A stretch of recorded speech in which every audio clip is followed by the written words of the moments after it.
Hello everybody, welcome back to Read and Reread. I'm Angelia and today I'm going to do the Roadmap of Your Life book tag. This is an original tag that was created by Tristan at Tristan L-Space-Books, and I was tagged by Pat from Book Chat with Pat, and I will put links to both of their channels down below.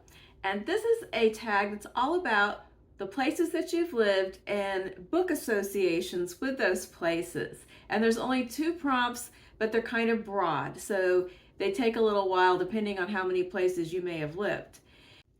I am in a different location to film this today. I have run away.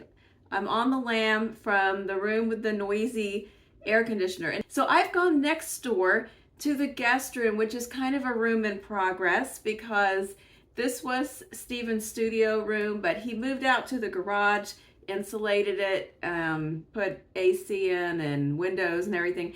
And so now this is a guest room, but it also is sort of a other extra things room. So there's guitar cases, and there is a bookcase, there's a bag of golf clubs, a treadmill, it's a guest room.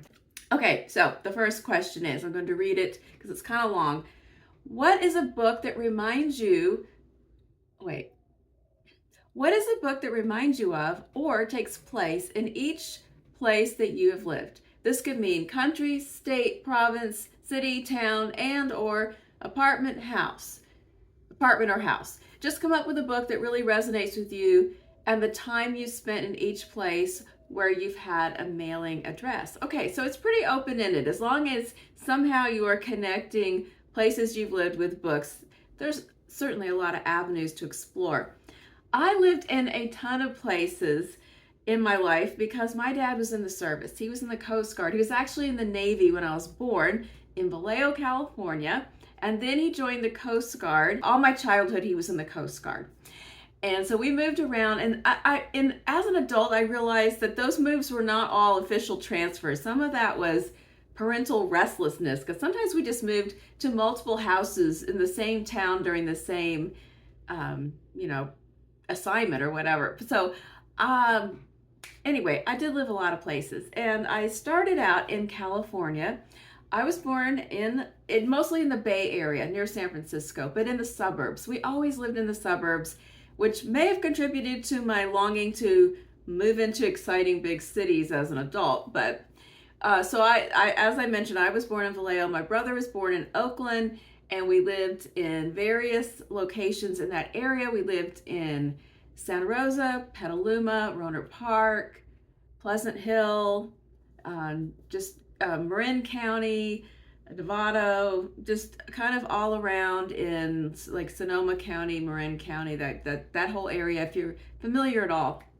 So we lived in a lot of places around there. So that of course makes you think of books about San Francisco, because the exciting thing when I was a kid, and like things that you would do on school field trips or family weekend trips, or relatives come to stay and you want to do something exciting, you'd go into the city and do something in San Francisco. And there are tons and tons of great books that take place in San Francisco, but I have to pick just a couple of them, or this video will be, a whole channel. You've heard me mention on more than one occasion I'm reading the Tales of the City series. It's a long series. This is actually the second book. I don't have a copy of the first book, but I will remedy that because I've decided I'm just going to sort of put together the set. But anyway, this takes place in San Francisco beginning in the late 70s and right now we're moving into the 80s, and I was living in that area during that time period. But of course I was living a very different life as a young kid in the suburbs than the characters in this series, who are gallivanting about and having all kinds of romantic encounters and bizarre adventures and grown-up dalliances that I was not experiencing. Me going on a field trip to the Steinhardt Aquarium was not the same thing as Mouse winning the prize at the underwear dance contest at a gay bar. So very different experience, but these are just really fun books that take place in that city. And another book I've chosen to represent San Francisco is a more recent book that I read, but it's set in the 80s and it reminded me of that time and place. And it's We Run the Tides by Vendela, Vida. And this is a story about a group of young teenage girls, pretty young teenagers, maybe 13-ish, I think, 14, kind of that transition into adolescence. And it has a lot of stuff about dynamics of a group of girl friends. And it takes place in the 80s, so there's all kinds of places and cultural references that were really fun.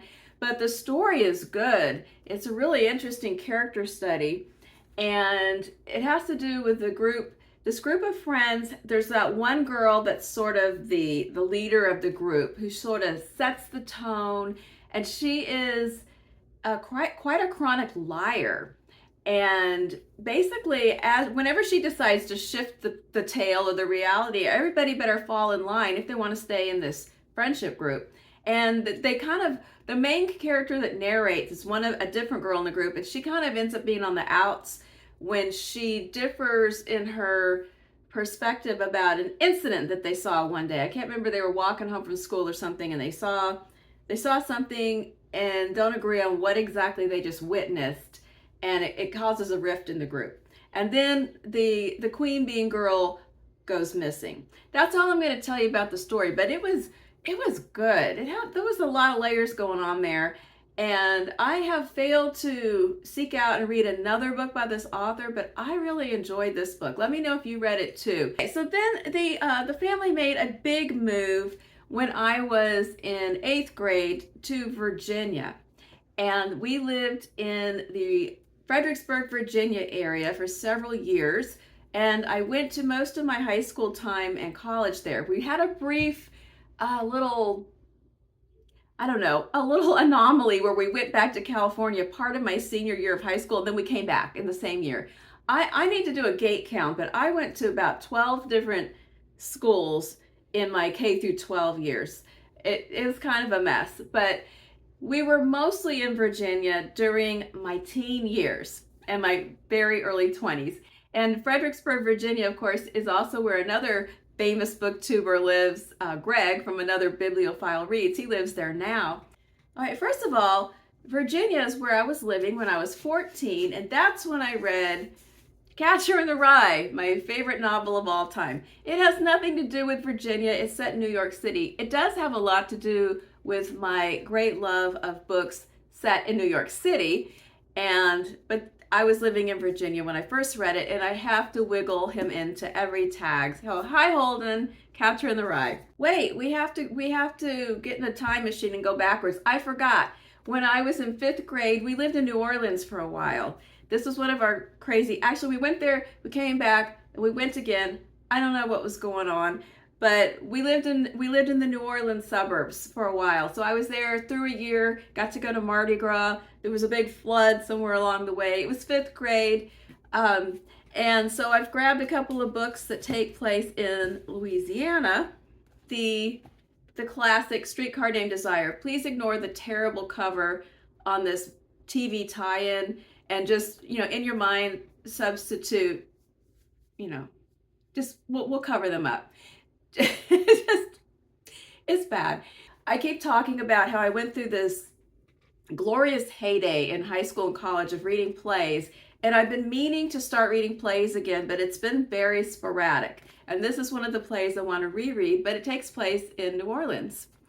And also, another book I read that takes place in New Orleans that I really liked was a nonfiction book called The Yellow House by Sarah M. Broom. And this was a memoir and a kind of an examination of social inequities and racial inequities in New Orleans and the United States in general through the lens of one woman's recollections about her grandmother's yellow shotgun house in New Orleans that stood for decades and generations of people, but was destroyed by Hurricane Katrina. And so that was a book that I read, and I think I'm gonna have to put, last video I told the wrong award, but I know this book won a major award, and I will verify that and place it on the screen. But that's another book from New Orleans. You know, the very first book I thought of for New Orleans is not one I want to really recommend at all, but the first thing that came to my mind was Interview with the Vampire. And I read and loved that when I was, you know, whatever, 14, 15. But it's not something I want to come back to and read again. So I'm not officially including it, but I'll give it a nod. Okay, so Virginia. Most recently, a book that took place that I loved that's set in Virginia is Demon Copperhead. This is not the part of Virginia I was living in, but, and I think Kingsolver has written more than one book set in Virginia, where she's from and she's very fond of. And of course, this book, I talked about it too many times last year, but if you still haven't read Demon Copperhead, I hope you're still considering it. And a little further back, an author that I don't hear a lot of talk about on BookTube is Lee Smith, a Southern author, and I have some of her books, and I actually kind of knew her in graduate school because she was a visiting professor in the writing department. I was in the literature department, but we were all kind of socially in class, you know, in classes, we mixed and mingled. So I did get to meet her, talk to her a little bit. She would be at parties and stuff, but I didn't get to take a class with her. But I have some of her books. Family Linen. These are short stories. Me and My Baby View the Eclipse. And this was my favorite one, Fair and Tender Ladies, an epistolary novel. And I've read a few of her other books that I don't have a copy of. So that's somebody that I think of when I think about my days in Virginia. Another book that takes place in Virginia that I really enjoy, that I've been meaning to reread for quite a while, is The Known World by Edmund Jones. I have this book. I left it in the other room. Maybe I can go grab it. Okay, it's a good thing I went and got it because I got the author's name wrong. It's Edward, not Edmund. Edward P. Jones. Love this copy with the French flaps. So I got myself a copy at the library book sale last year to really motivate myself to reread this book that I really do want to read again. And have I done it? I have not, but I know it takes place in Virginia, and it is about a group of people facing the end of slavery. Emancipation is on the horizon, and what is this going to mean to the different people in this community who have really mixed feelings about this change, including some Black slave owners. Very intriguing premise and a great piece of historical fiction. I don't know if I'll get to it this year. I talked about it last year. I really do want to reread this book. So that brings us to Texas. I moved to Texas in the early 90s after falling in love in graduate school with a guy from Texas. And so when he finished and moved out and got a job in Houston, I decided that I would also move to Texas because what the heck, you know, it was my early 20s. That's when that doesn't sound like a crazy thing to do. So I did move to Texas and joined him in Houston, and then we got married, and now it's 31 years later. We did live in Houston for a while, and then we moved to the Dallas area, and we lived in Dallas, very briefly in Louisville, and then for a long time in Plano as well. And then we retired and moved down here to Corpus Christi, very briefly in Rockport. That wasn't a good fit, but now we're in Corpus Christi and down here on the coast. So I took a look. There are so many Texas authors. So that is another category that could go on forever, but I'm going to pick out just a couple of things. I'm going to talk about Isaac Storm for a second. I do like Eric Larson. I've read several of his books, and there's a couple more I would like to read. And this was an interesting one for me to read. What year did this come out? But I learned a lot about this because it is about the hurricane in Galveston that was in, what was it, like 1900? Yes. And this book was published in 1999. I learned almost everything I knew about Texas history initially from teaching fourth graders. I got a job in the mid-90s. One of my first teaching job in elementary school, teaching fourth graders, and all of the class were English second language learners, and everybody except me. And I don't speak Spanish, although I did take a class. I spoke enough Spanish from my own like schooling and then taking a refresher class so that I could at least write notes to a parent or understand a note they sent me or have a very, very minimal conversation. The social studies textbook was where I learned about all kinds of events in Texas history, colonial history, the everything that happened behind the Six Flags of Texas, Cabeza de Vaca, which was the kids. They thought that was hilarious that there was a guy whose name was basically head of a cow. And then I went on eventually to read Isaac Storm and learned so much about the hurricane. And I had been to Galveston. When we lived in Houston, it's close to there, and I've been there a number of times. So I found this to be very fascinating in learning more about my newfound state. And now I've progressed and I've read some actual adult historical type books that have to do with Texas and have a little bit more perspective than a fourth grade level, but all this got me started. I've mentioned before, but one of my favorite contemporary Texas authors is Attica Locke, who writes mystery novels, and I'm very excited that there is a third book coming in her series.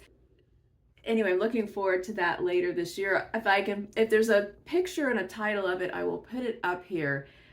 But she writes about a character. He's a Texas Ranger who gets caught up in events that take place in some pretty scary and sketchy small towns of Texas, which are completely realistic. And he also has personal issues, one of those, the troubled detective kind of things. But I find them very entertaining, and I'm really glad that she has a new one coming out. So those are the places I've lived. Let's look at what the second question is, because it's about the future. Since a roadmap not only shows where you've been, but also where you're going, what is a book that reminds you or takes place in your next destination or a place that you would like to live in? Well, I may have another living destination in my eventual future, but I don't really know what it is yet. But I do have a lot of places that I want to visit. So let's look at books that correspond to a couple of those. I am just dying for a really good vacation, and I plan to renew my passport this summer so that we can maybe plan a trip for the upcoming year. And I have multiple destinations in mind, and there's so many good books that go with them. Now, I read a lot of books that take place in the UK, and I've had an obsession with London since I was a little girl, and there are millions of books. I mean, I could spend all day on that and just the UK in general. But more recently also, it seems like I keep running into books that take place in Italy. And I feel like it's a sign maybe that I also need to visit Italy. So right now I am reading The Talented Mr. Ripley. And if you saw the recent Netflix adaptation, you know that Italy is so beautiful that it is distracting and stunning even when it is in black and white. And also another book that I read a couple years ago with a beautiful Italian setting was Still Life by Sarah Winman. I read Roman Stories by Jhumpa Lahiri not long ago, and again with that setting. And so I definitely want to throw Italy into the mix. Here's Roman Stories. And really, I'm open to like anything European. I want to go to so many places. How I'm going to narrow this down and actually pick a vacation destination, I'm not sure. And then there's Ireland, there's Scotland. I mean, the mind boggles. Paris. I've never been to Paris. So, oh my gosh. Okay. Yeah, in the future, at some point, there will be a specific destination selected, and then there will be a dedicated video about books I have read and loved that take place there. Oh, what about A Room with a View? Let's go back to Italy again. How can I leave that one out? I'm so scattered. Anyway, yeah, someday I will make a video about the place I actually pick out. But until then, thank you, Pat, for tagging me in this video. It was very fun. I'm going to tag a couple of people, and they may have been tagged before because I was tagged a couple of weeks ago. I'm going to tag Randy Ray, the literate Texan, because he put out a note this morning. He was looking for a tag. So here you go, Randy. Here's the tag for you.